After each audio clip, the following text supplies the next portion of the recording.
Assalamualaikum warahmatullahi wabarakatuh.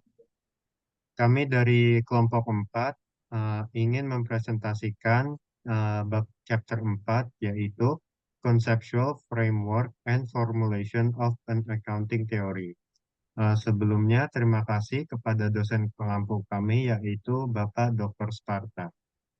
Oke, uh, kita akan mulai. Nah, di sini terdapat anggota kelompok 4.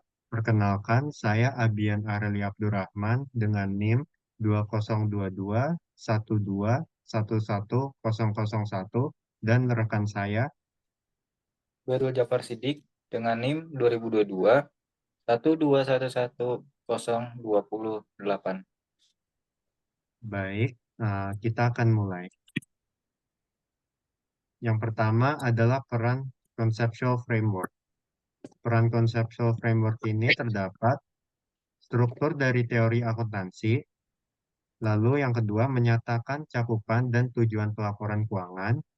Yang ketiga, mengidentifikasi dan mendefinisikan karakteristik kualitatif informasi keuangan dan elemen dasar akuntansi.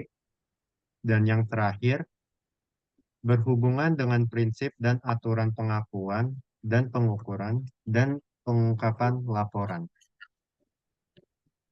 Nah, apa sih peran conceptual framework itu?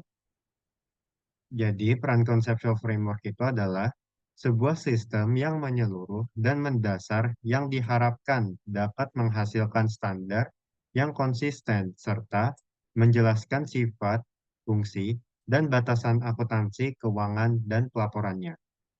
Dengan adanya conceptual framework, diharapkan ada landasan yang kuat bagi penyusunan dan penerapan standar akuntansi yang seragam, sehingga mampu meningkatkan kualitas informasi yang disajikan dalam laporan keuangan. Nah, lalu framework ini berperan penting dalam memastikan bahwa laporan keuangan itu dapat diandalkan dan relevan untuk para pengguna seperti investor, kreditur, dan pihak lainnya yang membutuhkan informasi keuangan untuk pengambilan keputusan. Selain itu, conceptual framework juga berfungsi sebagai panduan bagi penyusun standar dalam menghadapi isu-isu baru dalam akuntansi, sehingga standar yang diterapkan tetap relevan seiring dengan perkembangan lingkungan bisnis dan ekonomi. Nah, framework ini menjabarkan elemen-elemen dasar dalam laporan keuangan, seperti aset, liabilitas, ekuitas, pendapatan, dan beban, serta memberikan definisi dan kriteria pengakuan setiap elemen tersebut. Jadi dengan demikian, conceptual conceptual framework ini berfungsi sebagai dasar bagi penyusunan kebijakan akuntansi yang tidak hanya konsisten dan komprehensif, tetapi juga fleksibel dalam menyesuaikan dengan perubahan regulasi dan kondisi pasar. Nah, permasalahan yang dialami dari peran conceptual framework adalah yang pertama, apakah kita membutuhkan teori akuntansi umum? Nah, jadi teori ini penting karena dapat memberikan paduan yang konsisten dan membantu akuntan dalam menghadapi situasi kompleks. Dengan adanya teori yang jelas, interpretasi subjektif bisa dikurangi sehingga laporan keuangan menjadi lebih andal dan mudah dibandingkan. Lalu permasalahan yang kedua, apakah akuntansi saat ini terlalu permisif? Mungkin beberapa pihak itu berpendapat bahwa akuntansi saat ini bisa dianggap terlalu permisif, terutama karena standar berbasis prinsip seiring memberikan ruang interpretasi yang luas. Hal ini memungkinkan perusahaan untuk memilih metode pelaporan yang paling menguntungkan mereka dalam batas aturan yang ada. Lalu yang permasalahan ketiga, apakah praktek akuntansi saat ini sangat tidak konsisten? Praktek akuntansi saat ini dapat dianggap tidak sepenuhnya konsisten karena eh, adanya variasi dalam penerapan standar akuntansi berbasis prinsip di berbagai negara dan industri.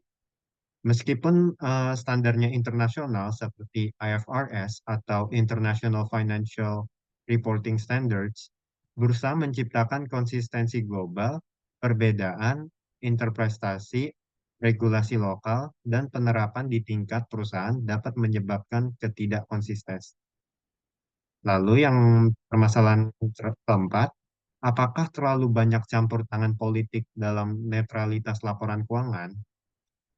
Nah, terlalu banyak campur tangan politik itu dapat mengganggu netralitas laporan keuangan, terutama jika pemerintah atau kelompok kepentingan berusaha memengaruhi standar akuntansi untuk tujuan tertentu. Ini bisa mengurangi objektivitas dan transparansi, serta menurunkan kepercayaan pengguna terhadap informasi yang disajikan.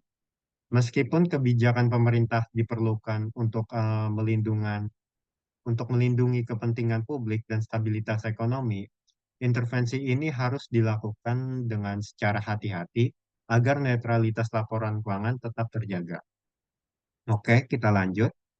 Benefit dari peran conceptual framework, pastinya di sini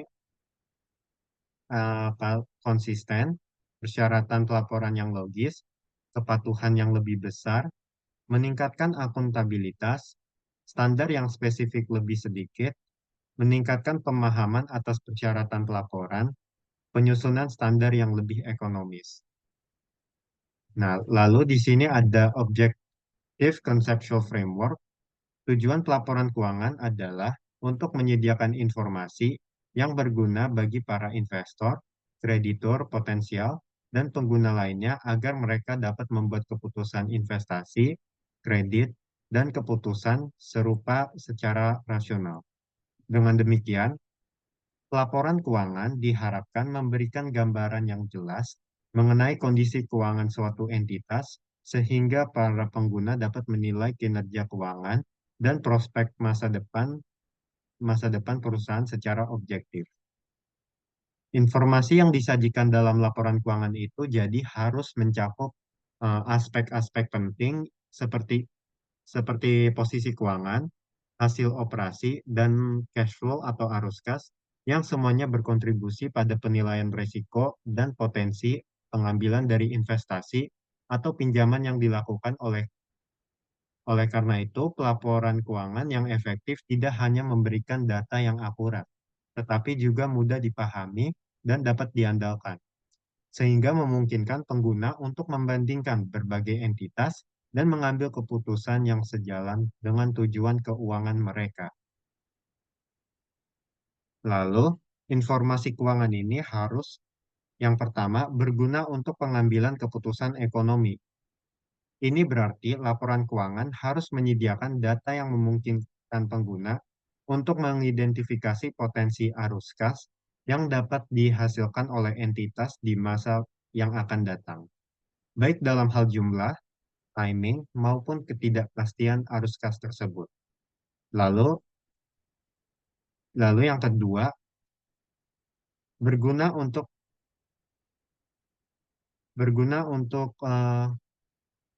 pengambilan keputusan ekonomi. Jadi dengan keputusan ekonomi yang sekarang, jadi informasi keuangan ini harus menaati regulasi regulasi yang ada. Lalu yang ketiga, terkait sumber daya perusahaan, klaim atas sumber daya tersebut dan perubahan di dalamnya. Dengan demikian, laporan keuangan harus memberikan gambaran yang jelas tentang aset, liabilitas, serta ekuitas perusahaan dan bagaimana elemen-elemen ini mengalami perubahan dari waktu ke waktu. Lalu yang terakhir, relevan dan representatif dari kenyataan ekonomi perusahaan. Nah, ini itu artinya laporan laporan keuangan itu harus mencerminkan keadaan yang sebenarnya tanpa bias, sehingga pengguna dapat mengandalkan informasi tersebut untuk menilai resiko dan keuntungan yang terkait dengan entitas. Laporan juga harus dapat diperbandingkan dengan entitas lain dari waktu ke waktu untuk memungkinkan pengguna melakukan analisis yang lebih mendalam. Lalu selanjutnya adalah developing conceptual framework. Pengembangan kerangka kerja konseptual dipengaruhi oleh dua isu utama. Nah, yang pertama, pendekatan berbasis prinsip versus berbasis aturan dalam penempatan standar. Jadi ada dua hal yang berbeda tetapi bisa terintegrasi. Pendekatan berbasis prinsip itu adalah sistem penetapan standar akuntansi yang memberikan pedoman umum dan prinsip-prinsip dasar yang harus diikuti. Jadi pendekatan ini memberikan fleksibilitas kepada perusahaan dalam penerapannya, sehingga dapat disesuaikan dengan situasi spesifik. Namun, karena sifatnya yang lebih abstrak, pendekatan ini pun memerlukan penilaian profesional yang lebih mendalam dari akuntan untuk memastikan bahwa laporan keuangan tetap sesuai dengan prinsip yang telah ditetapkan. Lalu yang kedua, pendekatan berbasis aturan. Ini memberikan standar yang lebih rinci dan spesifik dengan aturan-aturan yang harus dipatuhi oleh perusahaan. Jadi pendekatan ini itu mengurangi kebutuhan akan penilaian profesional yang subjektif karena setiap situasi telah diatur secara detail. Meskipun pendekatan ini dapat memberikan kepastian yang lebih tinggi dan meminimalkan risiko interpretasi yang berbeda. Seringkali aturan-aturan ini bisa menjadi terlalu kaku sehingga sulit untuk beradaptasi dengan situasi yang tidak terduga atau kompleks. Jadi secara umum, pendekatan berbasis prinsip lebih menekankan pada tujuan dan hasil yang ingin dicapai dalam pelaporan keuangan. Sedangkan pendekatan berbasis aturan itu lebih berfokus pada kepatuhan terhadap aturan-aturan yang telah ditetapkan secara rinci.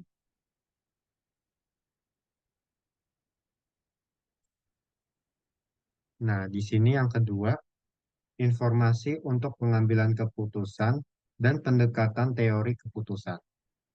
Informasi untuk pengambilan keputusan adalah data atau fakta yang disediakan dalam laporan keuangan dan digunakan oleh para pemangku kepentingan atau stakeholder seperti investor dan kreditur untuk membuat keputusan ekonomi yang tepat.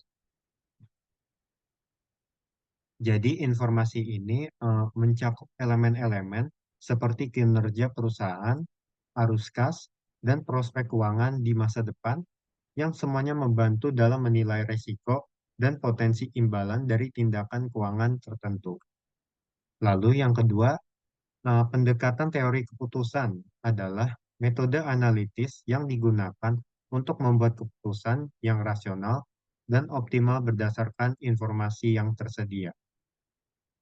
Jadi pendekatan ini mengasumsikan bahwa pengguna informasi keuangan akan mengevaluasi berbagai alternatif yang ada. Ini mempertimbangkan risiko dan ketidakpastian, serta memilih opsi yang pilih sesuai dengan tujuan keuangan mereka. Teori ini membantu menjelaskan bagaimana informasi yang disediakan dalam laporan keuangan dapat digunakan untuk memaksimalkan keuntungan atau meminimalkan risiko dalam pengambilan keputusan. Lalu selanjutnya adalah penepat- penetapan standar berbasis prinsip dan berbasis aturan. Jadi International Accounting Standard Board kebanyakan menghasilkan standar berbasis prinsip yang konsisten dan koheren. Lalu yang kedua, standar yang berbasis aturan dapat meningkatkan komparabilitas dan verifikasi dan dapat mengurangi manajemen laba. Lalu yang ketiga, standar Financial Accounting Standard Board secara tradisional didasarkan pada aturan. Lalu, penekanan saat ini diberikan kepada prinsip-prinsip tepat waktu, diberikan pada program konvergensi International Accounting Standard Board atau Financial Accounting Standard Board. Informasi untuk pengambilan keputusan dan pendekatan teori keputusan. Yang pertama, data akuntansi dibutuhkan untuk pengambilan keputusan atau tujuan akuntabilitas. Yang kedua, pendekatan teori keputusan memetakan proses di mana output dari sistem akuntansi memberikan input ke model keputusan pengguna. Nah, di sini ada flowchart dari proses teori keputusan, yaitu teori akuntansi secara keseluruhan. Ini adalah landasan atau prinsip umum yang digunakan dalam praktik akuntansi.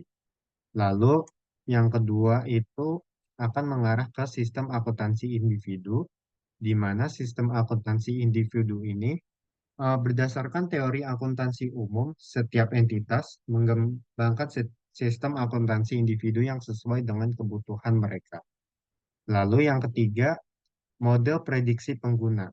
Jadi informasi dari sistem akuntansi individu ini digunakan oleh pengguna seperti investor atau kreditur untuk memprediksi performa atau kondisi perusahaan. Lalu, model keputusan pengguna berdasarkan prediksi tersebut, pengguna membuat keputusan ekonomi yang relevan seperti investasi atau pemberian kredit. Nah, proses ini menunjukkan bagaimana teori akuntansi digunakan untuk mendukung pengambilan keputusan yang rasional. Nah, ini juga mengait kepada penetapan standar berbasis prinsip dan berbasis aturan dari International Accounting Standard Board dan Financial Accounting Standard Board. Jadi, ini dapat terintegrasi karena penetapan standar berbasis prinsip ini lebih fokus pada pedoman umum dan fleksibilitas dalam penerapannya. Jadi, sedangkan standar berbasis aturan lebih spesifik dari rinci yang dihasilkan oleh Financial Accounting Standard Board. Untuk National Accounting Standard Board itu biasanya menghasilkan standar berbasis prinsip yang lebih koheren dan konsisten.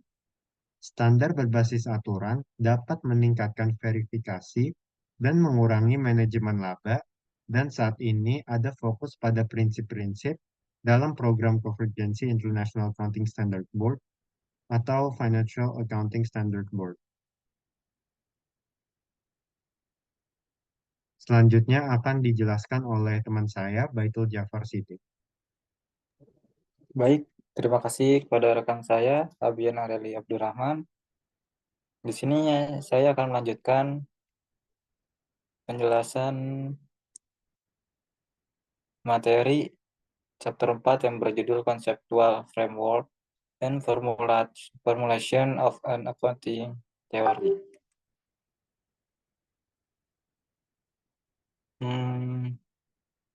Tadi rekan saya menjelaskan tentang informasi untuk pengambilan keputusan dan pendekatan teori akuntansi. Nah, di sini saya akan menjelaskan perkembangan internasional IASB dan kerangka konseptual FASB. Yang pertama, pada tahun 2024, FASB dan IASB sepakat melakukan sesuatu proyek tentang mengembangkan kerangka konseptual yang umum. Lalu yang kedua, tujuan menyusun standar yang berdasarkan prinsip konsisten secara internal dan konvergensi internasional. Lalu yang terakhir, expose draft yang dihasilkan pada Juni 2009 yang masih ditangguhkan isu-isu sektor nirlaba. Nah, di sini IASB atau IASB, saya akan menjelaskan bagaimana apa maksud IASB bagi teori akuntansi. IASB adalah lembaga independen yang bertanggung jawab untuk mengembangkan dan menerbitkan International Finance Report Standard IFRS IASB didirikan pada tahun 2001 dan menggantikan International Accounting Standard Committee IASC. Tujuan IASB adalah untuk mengembangkan standar akuntansi yang konsisten secara internasional yang memungkinkan laporan keuangan yang dapat dibandingkan secara dunia. Lalu, IASB terdiri dari 3. Yang pertama, standar yang dikembangkan. IASB mengeluarkan IFRS yang diterima secara internasional yang menyangkut standar seperti IFRS 9 untuk instrumen keuangan, IFRS 15 untuk pendapatan, dan IFRS 16 untuk biaya sewa. Lalu, yang kedua, proses pengembangan. IASB melalui proses konsultasi yang melibatkan berbagai pemangku kepentingan global, termasuk pelaku pasar, regulator, dan pengguna laporan keuangan. Yang ketiga, penyesuaian dan pembaruan IASB. Biasa dilakukan secara rutin, meninjau dan memperbarui standar untuk mencerminkan perubahan dalam praktik bisnis dan kebutuhan pengguna laporan keuangan. Lalu, di sini saya akan menjelaskan FASB atau Finance Accounting Standard Board. Adalah lembaga yang mengembangkan dan menerbitkan General Accept Accounting Principles atau GAAP di US atau Amerika Serikat. FASB didirikan pada tahun 1973 sebagai penerus dari Accounting Principles Board atau APB.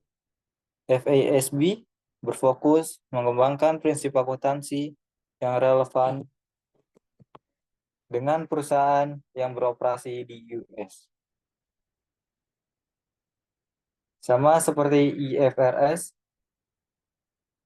atau IASB, terdiri dari 3. Yang pertama, standar yang dikembangkan. FASB mengeluarkan standar yang dikenalkan sebagai US GAAP yang mencakup berbagai aspek pelaporan keuangan. Lalu, pengakuan pendapatan, pengukuran aset, dan pengukuran hutang. Yang kedua, proses pengembangan. FASB menggunakan proses yang melibatkan konsultasi dan diskusi publik dengan berbagai pemangku kepentingan, termasuk akuntan, analisis, dan pihak lainnya. Lalu yang ketiga, penyesuaian dan pembaruan seperti IASB.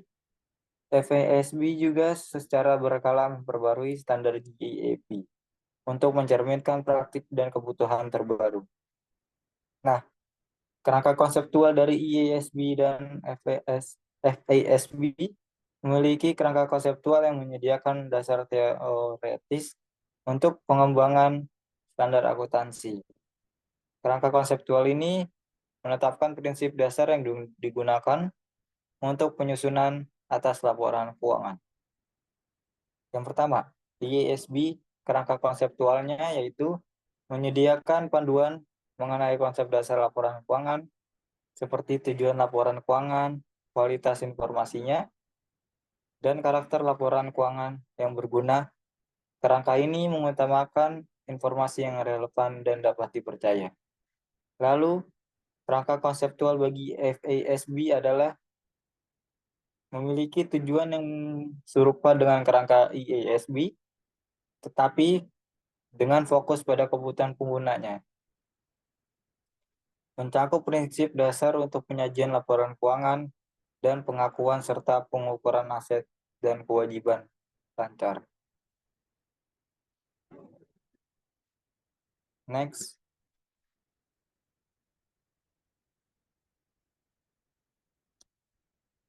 Pengembangan internasional IASB dan kerangka konseptual FASB.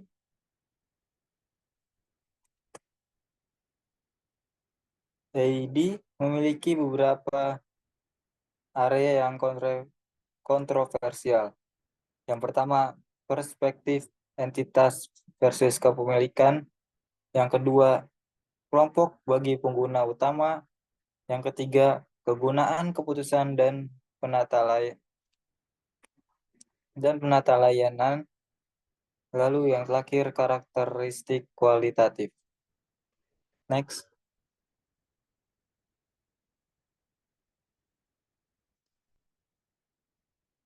Lalu Australia menganut pendekatan di mana isu sektor bisnis dan nirlaba dibahas bersama.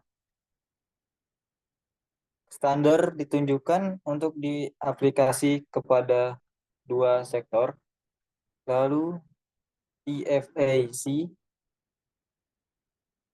atau International Public Sector Accounting Standards Board memulai sesuatu proyek pengembangan kerangka kerja secara publik. Next.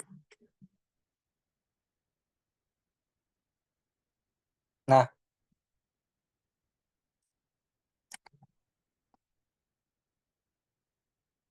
selanjutnya sebuah kritik terhadap konseptual proyek kinerja kerangka. Yang pertama, pendekatan untuk pengembangan CF. CF sendiri yaitu conceptual framework, merupakan proses penting untuk menetapkan dasar teoretis bagi pembuatan standar akuntansi dan praktik pelaporan keuangan. Kerangka konseptual ini memberikan panduan untuk memahami dan mengembangkan prinsip-prinsip akuntansi.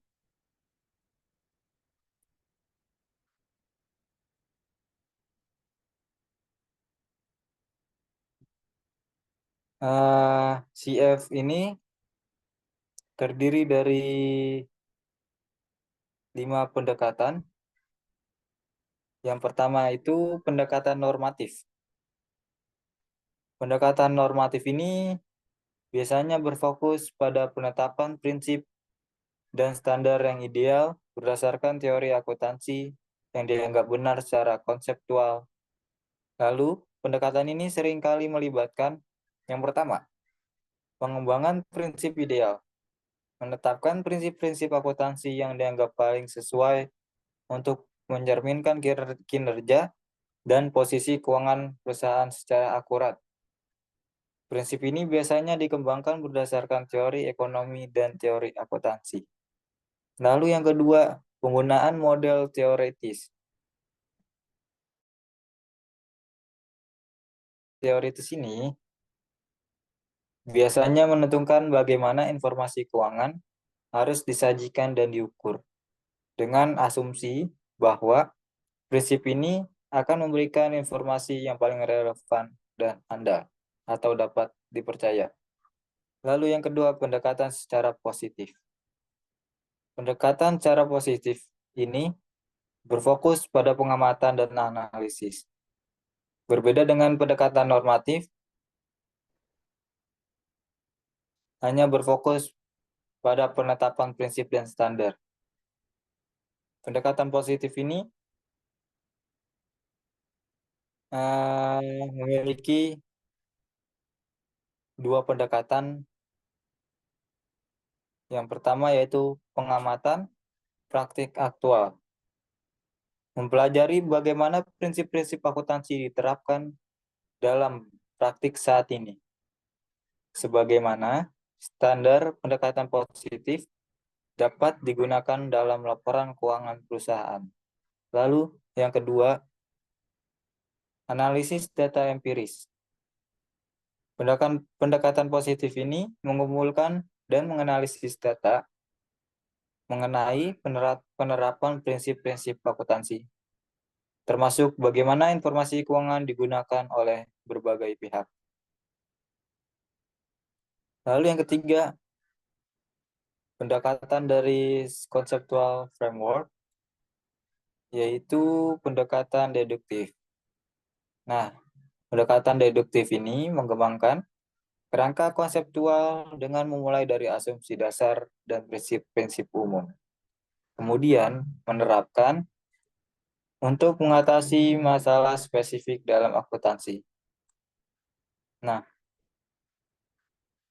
pendekatan deduktif ini melibatkan dua, yaitu yang pertama, menyusun asumsi dasar dan pengembangan prinsip khusus.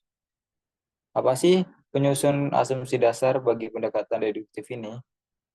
Penyusun asumsi dasar memulai dengan asumsi dasar tentang tujuan laporan keuangan dan karakteristik informasi yang berguna untuk menyusun laporan keuangan. Lalu yang kedua, pengembangan prinsip khusus sendiri, yaitu menggunakan asumsi dasar untuk mengembangkan prinsip-prinsip dan paduan khusus yang dapat diterapkan sebagai situasi yang praktis dan relevan. Yang keempat, pendekatan induktif. Nah, pendekatan induktif ini melibatkan pengembangan kerangka konseptual yang berdasarkan pola dan tren yang muncul dari praktik akuntansi yang ada. Mungkin dari beberapa pendekatan ini banyak melibatkan secara pengumpulan data praktis dan identifikasi pola umum yang diterapkan pada pendekatan induktif. Lalu pendekatan induktif ini pengumpulan data praktisnya yaitu mengumpulkan informasi konseptual berdasarkan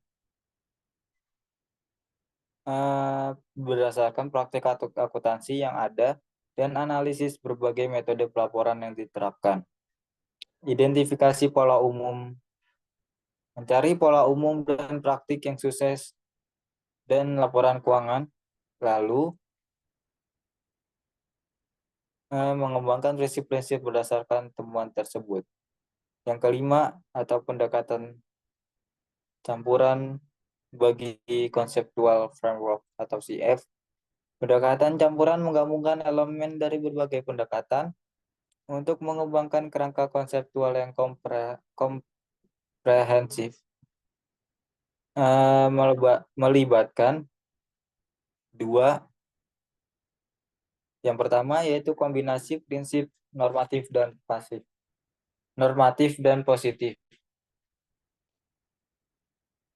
Kombinasi prinsip normatif dan positif yaitu menggunakan prinsip ideal dari pendekatan normatif bersama dengan data empiris dari pendekatan positif untuk mengembangkan kerangka yang praktis dan teoretis.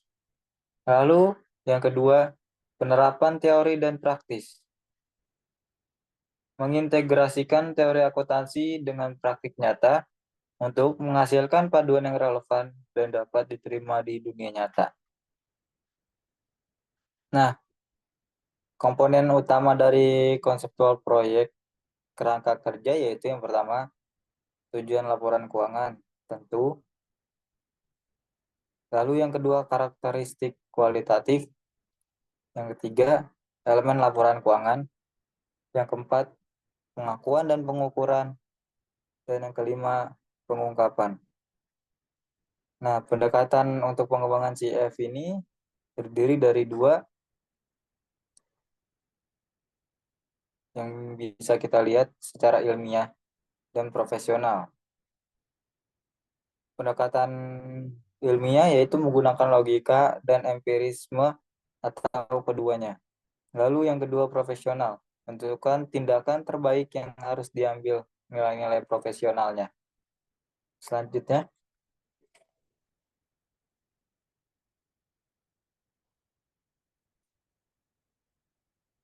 sebuah kritik terhadap konseptual proyek kerangka kerja. Scientific kritik. Yang pertama, scientific kritik terdiri dari 8. Lalu yang pertama bersifat preskriptif. Lalu yang kedua, peraturan dan konvensi yang tidak ditentukan. Yang ketiga, tidak menyelesaikan permasalahan keterbukaan yang ada saat ini. Yang keempat, definisi yang tidak jelas. Yang kelima, tidak mengatasi masalah pengukuran. Lalu yang keenam, resiko pengambilan keputusan mekanis.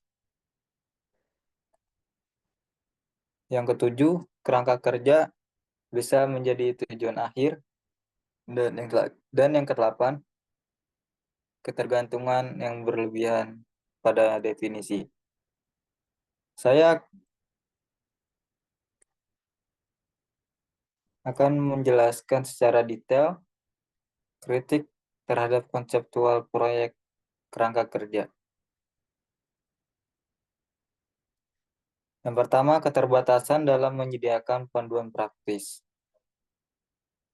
Meskipun kerangka konseptual bertujuan untuk memberikan paduan dasar dan prinsip-prinsip umum, seringkali tidak menjelaskan secara rinci bagaimana prinsip tersebut harus diterapkan secara praktik sehari-hari, dapat menyebabkan kebingungan atau interpretasi yang berbeda di antara para praktisi akuntansi. Lalu yang kedua, kurangnya konsistensi dan penyelarasan.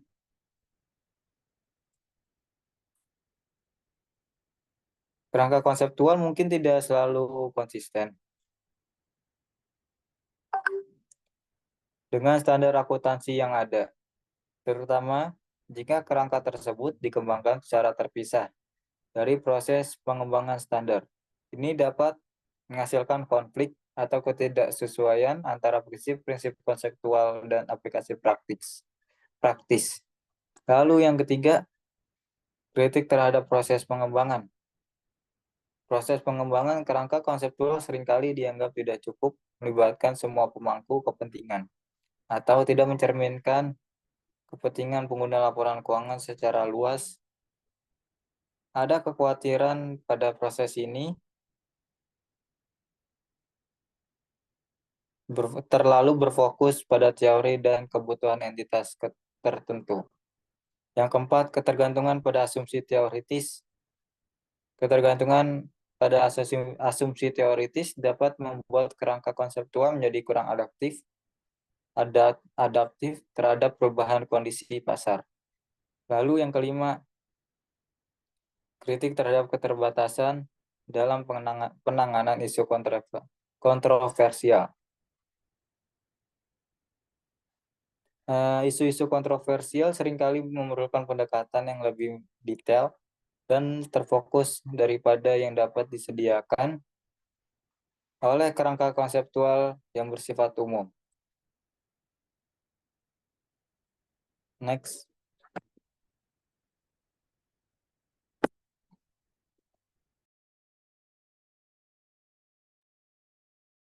Ontological and epistemological assumption. Yang pertama yaitu freedom from bias, yang dimana kualitas informasi yang menghindari mengarahkan pengguna pada kesimpulan yang mengamankan kebutuhan, keinginan, atau prasangka tertentu dari penyusunnya. Yang kedua, Salomons yaitu kebebasan dari bias dalam hal financial mapmaking atau pembuatan peta. Yang keempat, Feyerabend yaitu kebenaran ilmiah tidaklah mutlak. Lalu yang keempat, Haynes mengklaim akuntansi arus utama atau dianggap remeh. Nah,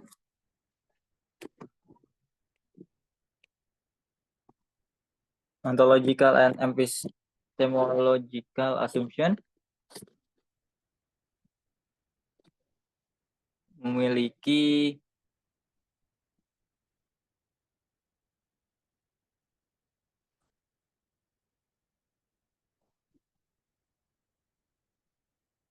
memiliki 4 asumsi dalam akuntansi.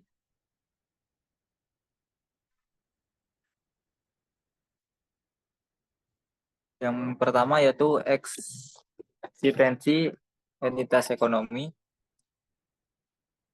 Entitas ekonomi seperti perusahaan, organisasi, atau individu benar-benar ada dan dipisahkan secara jelas dari entitas lain. Oh iya, asumsi ontologis saya belum menjelaskan. Asumsi ontologis berkaitan dengan sifat realitas, dan eksistensi dari fenomena ekonomi yang diakui dalam teori akuntansi.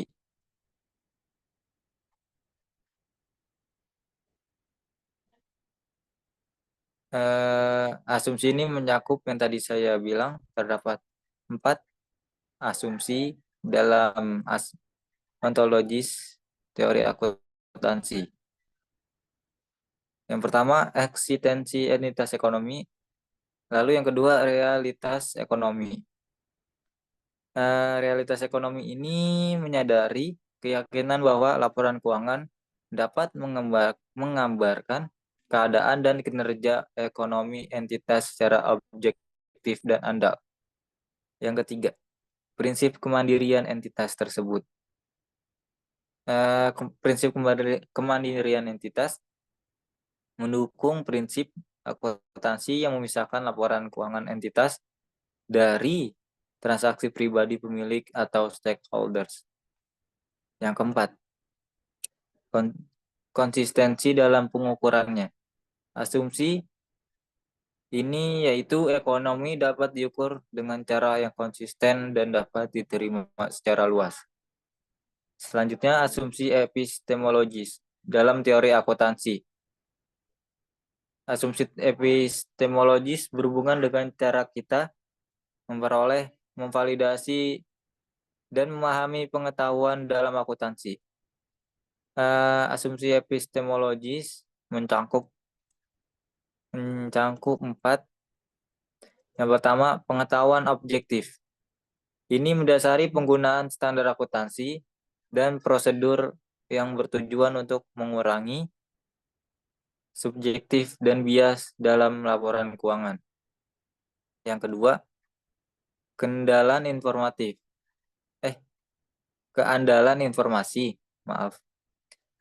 Penilaian terhadap keandalan tersebut berkontribusi pada pengembangan standar akuntansi yang memastikan bahwa laporan keuangan dapat diandalkan atau benar. Yang ketiga, penggunaan data empiris. Penelitian ini seringkali bergantung pada data empiris untuk memastikan bahwa teori dan praktik akuntansi relevan dan efektif. Lalu yang keempat, peran penilaian dan interpretasi. Ini mengakui bahwa meskipun ada standar, beberapa keputusan memerlukan interpretasi subjektif oleh seorang akuntan. Pengaruhnya, apa sih pengaruh asumsi ontologis dan epistemologis pada teori akuntansi? Yaitu yang pertama, pengembangan standar akuntansi. Yang kedua, penerapan dan interpretasi laporan keuangan. Yang ketiga, penelitian akuntansi. Yang keempat, praktik profesional dan regulasi. Next.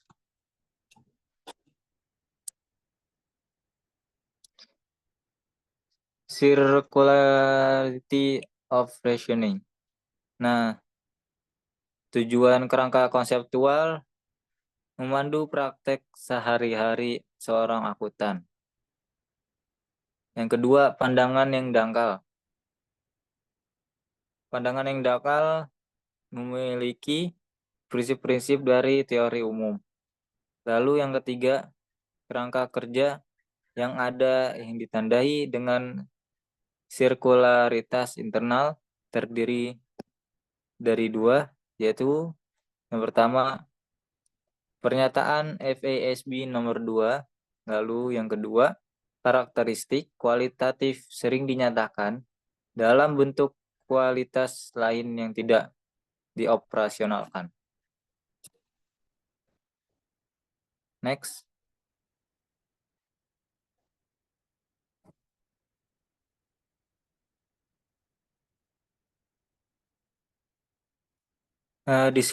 Disiplin yang tidak ilmiah.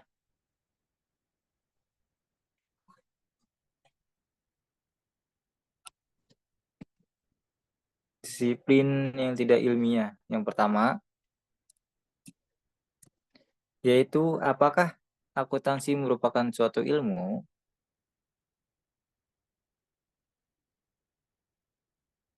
Menurut saya, akuntansi ini iya. Iya, akuntansi ini merupakan suatu ilmu yang bisa kita ketahui. Akuntansi ini memiliki metodologi akuntansi, yaitu secara sistematik dan standar dan prosedur. Lalu yang kedua, objeknya bagi studi akuntansi. Yang ketiga, teori dan prinsip dari akuntansi tersebut. Yang keempat, reproduksibilitas dan validasi.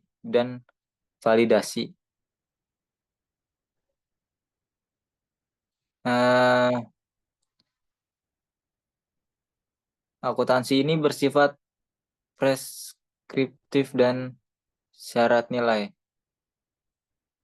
bagi suatu boleh dibilang suatu pelajar atau mahasiswa.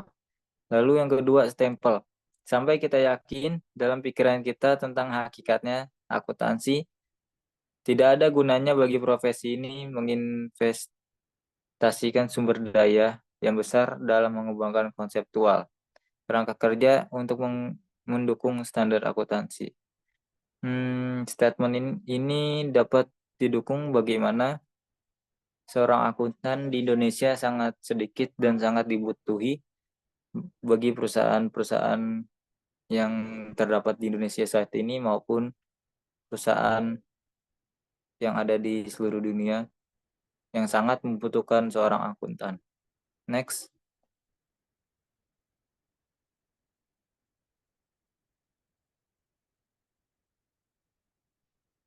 The conceptual framework as a policy document. Sebagaimana kumpulan pengetahuan umum konseptual kerangka kerja gagal dalam sejumlah tes ilmiah. Perbedaan antara teori dan kebijakan adalah suatu yang penting. Lalu CF tidak diproduksi dalam ruang hampa politik. Yang terakhir, CF mungkin hanya cerminan dari yang dominan kemauan kelompok. Next.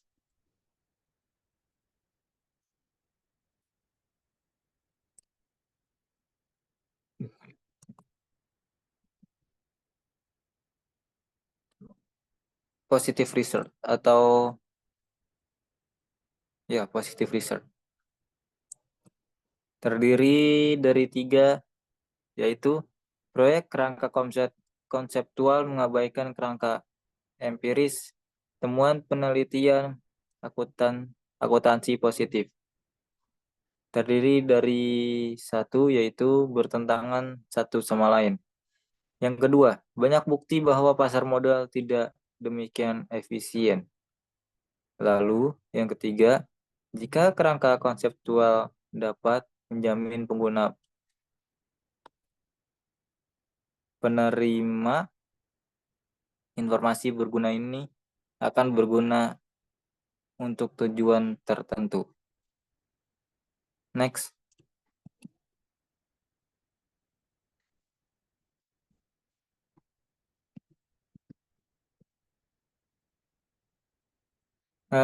Professional value and self-preservation. Yaitu yang pertama, menjaga diri sendiri, mengisyaratkan pengejaran kepentingan pribadi. Lalu yang kedua, nilai-nilai profesional, yaitu menyarankan idealisme dan altruisme bagi diri tersebut. Lalu yang ketiga, gerbot atau rasa tanggung jawab pribadi diri sendiri. Lalu yang terakhir, highness, legitimasi profesional. Next,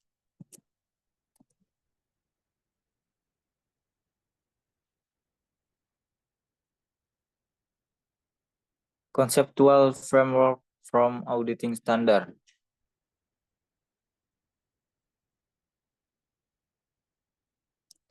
Auditing is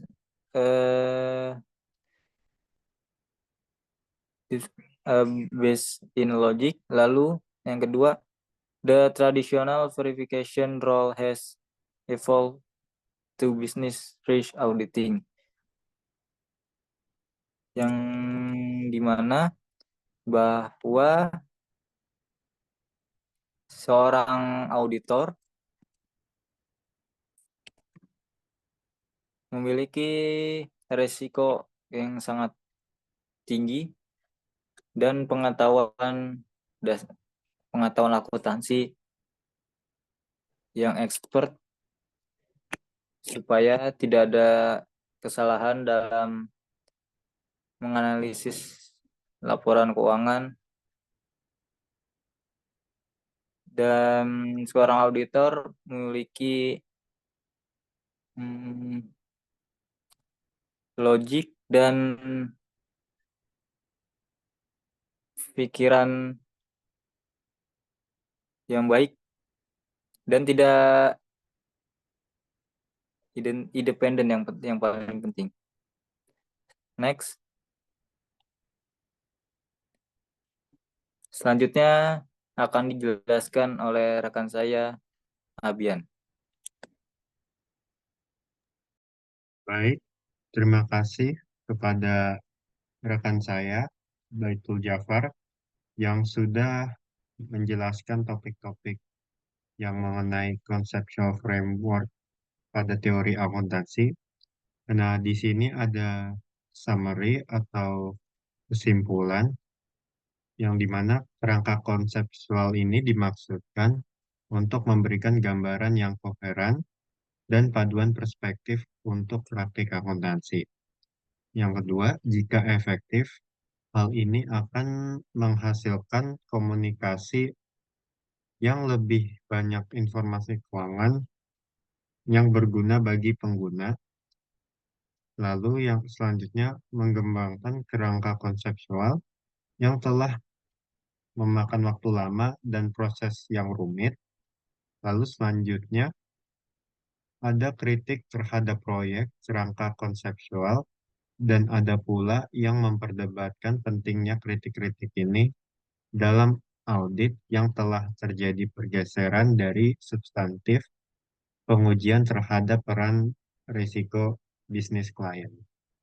Nah, jadi intinya itu conceptual framework dalam teori akuntansi itu adalah sebuah sistem yang memberikan dasar teoritis untuk pengembangan standar akuntansi serta pedoman bagi para akuntan dalam penyusunan laporan keuangan.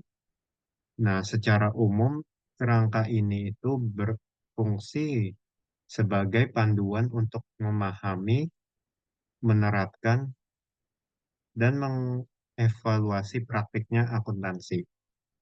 Jadi, conceptual framework teori akuntansi ini meliputi yang saya bilang, yang saya dan rekan saya Baitul Jafar bilang, tujuan laporan keuangan. Jadi, laporan keuangan itu harus disusun untuk menyediakan informasi yang berguna bagi pengguna eksternal seperti investor, kreditur, dan pihak-pihak yang berkepentingan lainnya atau stakeholder guna untuk eh, membantu pengambilan keputusan ekonomi.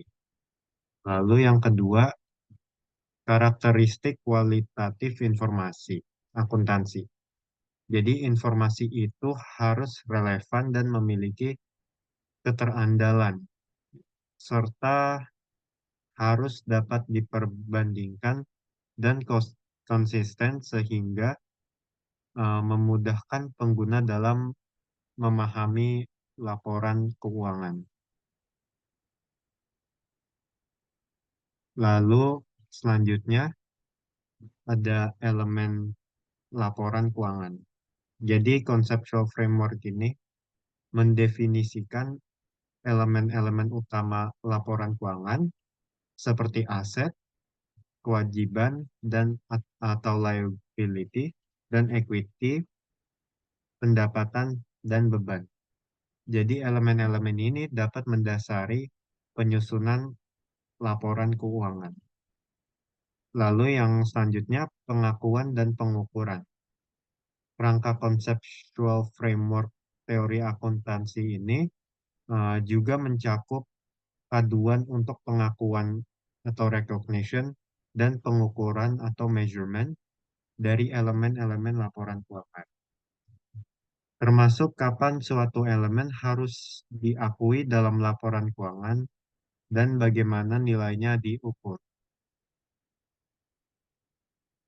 Lalu selanjutnya ada asumsi dasar, konsep going concern, dan accrual basis merupakan asumsi dasar dalam penyusunan laporan keuangan. Going concern berarti perusahaan dapat diasumsikan akan terus beroperasi dalam waktu yang tidak terbatas. Sedangkan accrual basis berarti transaksi dicatat pada suatu kejadian, bukan saat kas diterima atau dibayarkan. Jadi secara keseluruhan, conceptual framework eh, bertujuan untuk meningkatkan transparansi dan konsistensi laporan keuangan serta memfasilitasi perbandingan antara mm, perusahaan. Dan sebagai akuntan itu kita yang seperti Baitu Jafar bilang, kita harus mempunyai pemahaman logik yang kuat dan juga independen dan adil atau jujur. Jadi conceptual framework ini menjadi dasar pengembangan dan penyempurnaan standar akuntansi yang lebih terstruktur. Dengan adanya kerangka conceptual framework ini, standar akuntansi dapat bahasanya itu seperti diharmonisasi di tingkat global, sehingga laporan keuangan dapat lebih mudah dipahami oleh para pengguna di berbagai negara. Lalu informasi yang disajikan melalui laporan keuangan berdasarkan kerangka ini untuk membuat pengambilan keputusan yang di masa akan datang dengan informasi yang relevan dan Anda memungkinkan pengguna untuk mengevaluasi kinerja perusahaan masa lalu dan dapat memproyeksikan kinerja masa depan perusahaan yang lebih baik.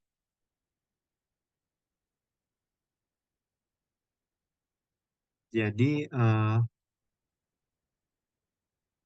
dengan semua pembahasan ini tentang bagaimana conceptual framework membentuk fondasi standar akuntansi modern dan relevansinya dalam praktek yang lebih profesional.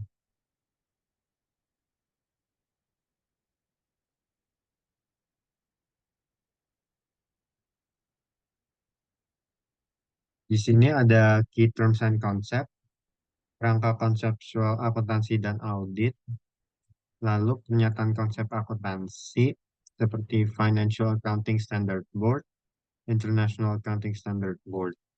Standar berbasis prinsip dan aturan, lalu pengambilan keputusan dari teori keputusan, nilai-nilai profesional dan pelestarian diri, dan juga audit risiko bisnis. Oh ya, untuk audit ini regulator itu dapat menggunakan kerangka ini untuk menilai apakah standar akuntansi yang baru atau yang sudah ada mencerminkan praktek yang terbaik. Auditor juga dapat merujuk pada kerangka konseptual ini untuk memvalidasi apakah laporan keuangan yang telah disusun itu sesuai dengan prinsip yang diakui secara umum. Baik, itulah presentasi dari kelompok 4 dari saya sendiri, Abian Areli, dan juga rekan saya, Baitul Jafar. Terima kasih juga kepada dosen pengampu teori akuntansi kami, yaitu Bapak Dr. Sattata. Kami dari kelompok 4 ingin eh, mohon maaf apabila terdapat salah kata atau salah penyampaian dalam bentuk PowerPoint ataupun dalam berbentuk lisan. Eh, Semoga untuk kedepannya kita akan lebih baik lagi untuk mempresentasikan topik selanjutnya. Amin. Baik, dari kelompok kami cukupkan. Wabillahi taufiq wal hidayah. Wassalamualaikum Assalamualaikum warahmatullahi warahmatullahi wabarakatuh. wabarakatuh.